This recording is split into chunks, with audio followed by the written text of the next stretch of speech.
Hello, j'espère que tu vas bien. Je te souhaite la bienvenue dans ce nouveau podcast. Je suis en train de préparer le stage que je vais donner ce week-end en Valais. Dans les montagnes, dans un endroit juste magnifique près de la nature. On va vraiment prendre du temps pour aller explorer dans notre corps tout ce qui se passe. Parce qu'en fait, ce que j'aimerais transmettre et ce que j'avais envie de te transmettre aussi aujourd'hui, c'est de se rendre compte que de guérir des compulsions alimentaires, c'est génial. Et c'est un sacré poids qu'on s'enlève, une sacrée épine qu'on s'enlève du pied. Et on permet justement au poids de s'en aller aussi, notamment. Il y a une chose que j'aimerais vraiment souligner qui est très importante et pendant très longtemps ça a été une souffrance pour moi, c'est de croire que je vais pouvoir faire quelque chose sur le court terme, enfin faire quelque chose, régler le problème et voilà on n'en parle plus. Alors d'une certaine manière c'est vrai parce qu'une fois qu'on n'a plus de compulsion alimentaire, on n'a plus de compulsion alimentaire, ce qui est génial. En revanche, ça s'entretient d'être heureux, d'être bien dans son corps, de se sentir bien. C'est pas quelque chose où on fait les choses une fois et voilà, ça y est, c'est réglé. Ce qu'il faut comprendre, c'est que la vie, elle a ses challenges et pour tout le monde, même si on a tendance à regarder que ce qui nous arrange les uns chez les autres, il y a quand même toujours des challenges.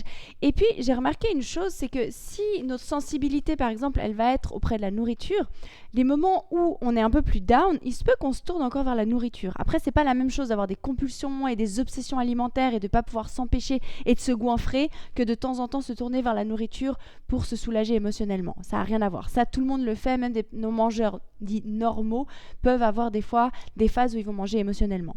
Mais ce que je veux dire par là, c'est que il faut pas se dire, ok, j'ai guéri mes compulsions, voilà, je fais plus rien. En fait, je le vois avec les personnes vraiment qui arrivent super bien, qui cartonnent avec mon programme, qui cartonnent dans les accompagnements. C'est des personnes qui captent le truc qu'en fait, c'est un chemin sans fin. Alors, pas de panique, ne te dis pas « Oh non, my God, au secours », mais plutôt de le voir comme un truc où « Cool, je vais continuer de m'élever toute ma vie ».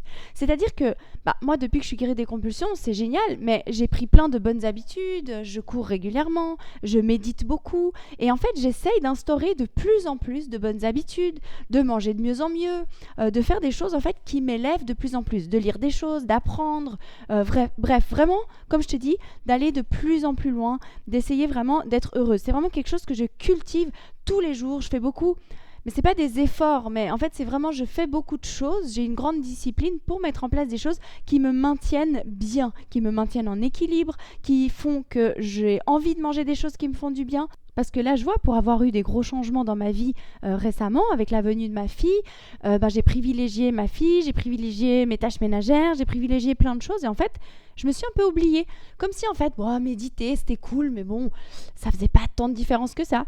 Et en fait, je vois que si, sur le long terme, en fait, toutes ces choses que je faisais pour prendre soin de moi, si je le fais plus, en fait, les autres, si vous voulez, l'espace que ça laisse, ça va laisser de la place à des choses que j'ai pas choisies. Donc finalement, ce qui est important de comprendre, c'est que on va pas se battre toute notre vie. Ce que j'ai vraiment envie que tu comprennes ici, c'est que moi, quand j'avais mes compulsions alimentaires et que je faisais du sport, c'était tellement une torture. Je me disais, oh purée, mais je pourrais pas tenir toute ma vie. Parce que je me forçais, parce que je faisais des trucs que j'aimais pas, parce que j'avais pas le bon mindset, parce que j'avais pas le bon programme inconscient pour me permettre de le faire. Aujourd'hui, c'est ce que je dis aux personnes que j'accompagne. Il faut que tu trouves des choses à mettre en place, que tu te vois faire sur le long terme, enfin toute ta vie en fait concrètement. C'est comme un programme alimentaire ou sportif. D'ailleurs, de plus en plus, je me dis mais c'est une aberration comment j'ai pu croire un jour que ça pouvait marcher. Comment pendant 3 mois tu peux te priver, faire des trucs et arrêter de les faire ensuite et croire que ça va durer. C'est impossible que ça dure, c'est logique. En fait, tu as un résultat parce que pendant 3 mois, tu as fait des choix différents. Ces choix différents t'amènent à un résultat différent. Forcément, si tu arrêtes de faire ces choix-là, tes résultats seront différents. Et en fait, ce que je veux partager ici, c'est que se guérir des compulsions, ça va demander d'aller décanter, d'aller gratter au fond de soi, d'aller libérer des trucs qu'une fois qu'ils sont libérés, heureusement, merci mon Dieu, c'est loin, on est tranquille. Mais par contre, le fait est que nos blessures émotionnelles, les challenges de la vie, bref, tout ça, ça continue, ça sera toujours là. Et puis, ce sera à nous d'apprendre à y faire face, en fait. Et sauf que si tu continues d'y faire face de la même manière, tu risques de retomber dans tes anciens travers.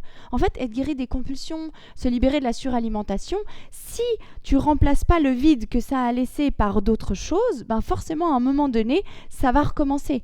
En fait, la nature n'aime pas le vide.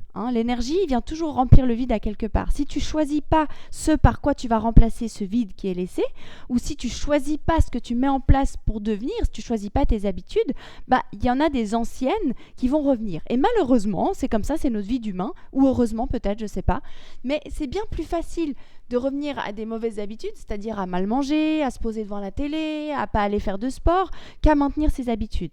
Par contre, ce que je peux te garantir, c'est que si tu le fais assez longtemps, ces habitudes, ça devient tellement normal que c'est plus un effort. Moi, aujourd'hui, quand je vais courir, je me pose pas la question. Je mets mes baskets, je vais courir. Envie, pas envie, des fois, je sais même pas trop si j'ai envie ou pas. J'y vais, c'est tout. Et en plus, je sais en fait que ça va me faire du bien. Pour moi, aujourd'hui, d'aller courir, c'est mon médicament. Dans le sens où tout d'un coup je me dis oh je suis un peu down, j'ai pas trop le moral, oh je vais courir, j'ai mal digéré un truc, je vais courir. Bref, c'est devenu mon truc où en fait chaque fois que je me sens pas très bien, plutôt que de me poser à regarder une série et à manger, non je sors, je vais prendre l'air parce que je sais que c'est ça qui me fait du bien. Mais pour arriver à ce que ce soit facile comme ça et naturel et un automatisme et une habitude avant quoi que ce soit d'autre, il a fallu que j'y bosse, il a fallu que je m'y concentre, il a fallu que je change mes habitudes, il a fallu que j'y mette de la conscience et qu'au début, je me force jusqu'à ce que ça devienne normal. Et encore quand je dis je me force, qu'on se comprenne, c'était pas que je me force comme avant, j'aurais pu me forcer à aller au fitness, à faire le biking là que je détestais ou à faire 2 heures de sport, un truc que je détestais. C'est plus, il a fallu en fait que je dépasse l'inconfort, voilà, c'est plus ça, c'est dépasser l'inconfort que ça peut créer de devoir changer ses habitudes. Parce qu'il ne faut pas se fourvoyer, il y a une chose qui est réelle, c'est que au lieu de te poser dans ton canapé à manger ou, de courir, ou d'aller vers ton placard pour manger, ça va être hyper dur au début de dépasser ça, de mettre tes baskets et de sortir. Mais si tu fais pas ça et que tu dépasses pas cette difficulté-là, les choses, elles pourront pas changer. Attention toutefois à pas te culpabiliser non plus parce qu'en fonction d'où tu en es, c'est d'ailleurs pour ça que j'ai le programme Libération, c'est que on a du mal à dépasser ça. C'est tellement fort les émotions qui nous bloquent qu'on n'arrive pas à les dépasser. Et ça, pour ça, on peut aller les déprogrammer en allant méditer, en allant dans le corps pour déprogrammer ça, pour nous permettre de réussir à passer à l'action. Parce que des fois, on a des blocages tellement forts à l'intérieur de nous, dans notre inconscient, que même ça, on n'arrive pas à le faire. Mais une fois que ces blocages-là dans l'inconscient, ils sont défaits, ça va demander quand même de passer ces paliers, de se mettre dans l'inconfort. Il faut savoir que le changement, c'est inconfortable. D'avoir des résultats super, d'avoir une vie extraordinaire, de se sentir bien dans son corps, de dépasser ses compulsions alimentaires, de pouvoir bien manger, c'est des choses qui ne sont pas faciles. Sinon, tout le monde le ferait. Il n'y aurait pas autant d'obésité dans le monde ou de personnes en surpoids. Il n'y aurait pas autant de difficultés avec la nourriture et le poids. En fait, ce que je veux dire, c'est que moi, je propose un accompagnement, je donne une méthode, j'accompagne les gens, je les aide à voir ce qui se passe dessous, qu'est-ce qui fait que ça coince, on va voir les zones d'ombre ensemble, je peux mettre la lumière sur certaines choses. Mais en fait, il y a beaucoup de gens, je vois, mais c'est normal, moi aussi, plein de fois, je cherche la baguette magique dans des domaines qui sont difficiles pour moi. Mais on va croire que la solution se trouve hors de nous. Or, en fait, elle est vraiment à l'intérieur de nous. Et ça va nous demander de passer ces moments d'inconfort, ils sont incontournables. On est obligé de les dépasser, c'est comme ça. Ça fait partie du chemin, ça fait partie de notre apprentissage, dans notre vie humaine. C'est comme ça qu'on apprend, c'est comme ça qu'on se dépasse, c'est comme ça qu'on atteint ce qu'on veut, c'est dans les moments de difficulté. C'est comme quand on prend un coach sportif, par exemple, on peut avoir le meilleur coach sportif au monde, si on va à la salle de fitness avec lui, si on ne fait pas nous-mêmes les exercices, on ne va pas se muscler. Le coach, il peut pas faire nos muscles à notre place. C'est exactement la même chose en fait avec les compulsions alimentaires. Des fois, on rêve d'avoir quelqu'un qui va nous sortir de là, et moi, comme je vous disais, moi aussi, dans certains domaines, des fois, je rêve de trouver la baguette magique jusqu'au moment où je me dis non, c'est à l'intérieur de moi et c'est quand je vais enfin oser passer ces zones de difficulté que je vais oser ressentir ce truc désagréable à l'intérieur de moi et que je vais le dépasser, que les choses vont changer. Mais surtout là où je voulais en venir et ce que vraiment j'ai hâte aussi de partager avec les filles avec qui je vais faire le stage ce week-end, c'est vraiment de se dire ok, c'est pas ok je fais un stage, j'ai fait un programme, voilà j'ai fait une fois et j'arrête tout. Non, c'est une hygiène de vie, de prendre par contre ce qui vous convient, mais c'est une hygiène de vie à prendre et à continuer. Moi aujourd'hui, j'ai même augmenté mes méditations, je médite le matin, le soir, peut-être même des fois la journée quand j'ai le temps, je médite des heures. Bref, vraiment, je me dépasse, j'essaie d'aller plus loin et je vois que ma vie s'améliore de plus en plus. Par contre, quand j'arrête, malheureusement, il y a une régression, je vis de nouveau des moments difficiles, des fois la nourriture, ça me redonne envie, des trucs de malbouffe, où je vais remanger un peu plus. Alors j'ai plus de compulsion, je vais plus manger comme avant, je sens ma satiété, je sens ma faim, ça n'a rien à voir avec avant. Par contre, je vais avoir des mauvaises habitudes qui vont revenir, d'avoir envie de manger des trucs un peu plus gras, d'avoir moins envie de bouger. Après, c'est OK aussi pour les personnes qui se disent bon, bah moi je suis libérée des compulsions, je peux manger normalement, je m'en fous un peu de mal manger. Bon, bah c'est aussi OK, hein, qu'on soit d'accord. Moi j'ai plein d'amis autour de moi, ils n'ont pas du tout de problème alimentaire, de compulsion ni quoi que ce soit. Ils mangent pas très bien, ils mangent pas très sainement, ils passent pas mal de temps devant la télé, ils font pas spécialement de sport, ça leur crée pas des souffrances pour autant. Par contre, moi je vois les personnes que j'accompagne en général, elles comprennent le but de mon message parce que moi, mon but, c'est vraiment d'amener les gens à avoir une vie merveilleuse parce que moi, grâce aux compulsions alimentaires, ça m'a vraiment permis d'avoir un switch dans ma vie, dans ma tête, à l'intérieur de moi et de changer énormément de choses. Hein. Comme je vous disais, on peut soit se libérer juste des compulsions, ce qui est déjà top, ou soit vraiment on en fait un cadeau, on en fait un escalier, une échelle vers le ciel pour pouvoir atteindre des trucs incroyables, pour pouvoir créer des choses géniales dans notre vie. Et c'est vraiment ça que je partage dans mon programme. Concrètement, ce que je donne dans le programme, ça dépasse de loin juste la guérison des compulsions alimentaires. C'est vraiment une introspection complète sur soi. C'est une nouvelle manière de communiquer avec soi, avec les autres, avec son corps, de voir qu'on peut communiquer avec notre corps, de voir qu'en fait, en mettant des choses dans notre inconscient ou en libérant des choses dans notre inconscient, on peut juste créer une vie incroyable, arriver à ce qu'on veut, devenir la personne qu'on a toujours rêvé d'être. Et moi, c'est vraiment ça que j'aimerais transmettre au travers de Guéris ton appétit. Mais j'avais vraiment envie de communiquer aujourd'hui au travers de ça, de vraiment dire, en fait, c'est pas une destination, c'est pas, ah voilà, c'est bon, je suis arrivée. C'est comme se dire, ah bah voilà, je suis arrivée, je suis mince, je suis musclée, je suis belle, voilà, j'arrête tout, c'est bon. Non, c'est un entretien quotidien, d'être heureux, d'avoir un super couple, d'avoir un boulot qui nous plaît, d'avoir une maison. C'est comme votre maison rangée ou d'être propre. Vous vous douchez tous les jours, vous dites pas, voilà, je me suis douchée une fois, c'est bon, je suis propre pour 3 ans. Non, c'est tous les jours, on prend soin de nous, tous les jours, faut se coiffer, tous les jours, on va se laver les dents, tous les jours, on va ranger chez nous si on veut pas que ce soit le chenille. En fait, c'est la même chose à l'intérieur de nous. À l'intérieur de nous, de faire le ménage, de prendre des douches intérieures, on va dire, par la méditation, de prendre soin de soi en mangeant. C'est pas pour faire un régime, c'est parce que c'est logique, on a envie de se sentir bien, on a envie d'être en pleine forme, donc forcément on va prendre soin de nous comme ça. C'est pas de se dire, voilà, j'ai atteint la destination, alors j'arrête tout. Non, c'est vraiment, oui, c'est des efforts, entre guillemets, constants, mais quand on veut avoir une vie chouette, ça nous demande en fait de l'implication. Voilà, c'est pas le bon mot les efforts, mais c'est de l'implication constante. Pour vous donner encore un autre parallèle, c'est comme votre travail. Si vous voulez continuer à recevoir votre salaire, qu'est-ce que vous faites? Chaque matin, vous vous levez, vous allez au travail. Et parce que chaque matin, vous vous levez et vous allez au travail, vous recevez votre salaire. Vous en faites pas une maladie. Vous voyez ce que je veux dire? Que nous, souvent, quand on est coincé dans nos compulsions alimentaires et mal dans notre corps, on se dit « Oh purée, s'il faut que je mange des salades tout le temps » ou « Oh purée, si je dois faire du sport comme ça toute ma vie, c'est horrible ». Et c'est pour ça, en fait, que c'est important d'aller nettoyer ces blocages à l'intérieur pour que ce soit pas une tare de bien manger, pour que ce soit pas une tare de faire du sport, mais que ce soit des choses qui vous font du bien. Et aussi de pouvoir être à l'écoute de votre corps et de vous-même pour en fait ne jamais avoir l'impression ni d'être au régime, ni de devoir vous forcer à faire du sport. Parce que réellement, en fait, plusieurs fois, je me suis fait la réflexion un peu en rigolant quand je vois les plats que je me fais aujourd'hui. Je me dis, mais c'est marrant, j'aurais très bien pu me dire à l'époque, ça aurait pu faire partie des plats régime, sauf que ça dépend de comment on le voit. Aujourd'hui, je me pose pas la question de manger comme ça. Pour moi, c'est pas parce que je fais un régime, c'est parce que je prends soin de moi et que si je mange autrement que comme ça, j'ai des maux de tête, j'ai mal au ventre, je suis fatiguée.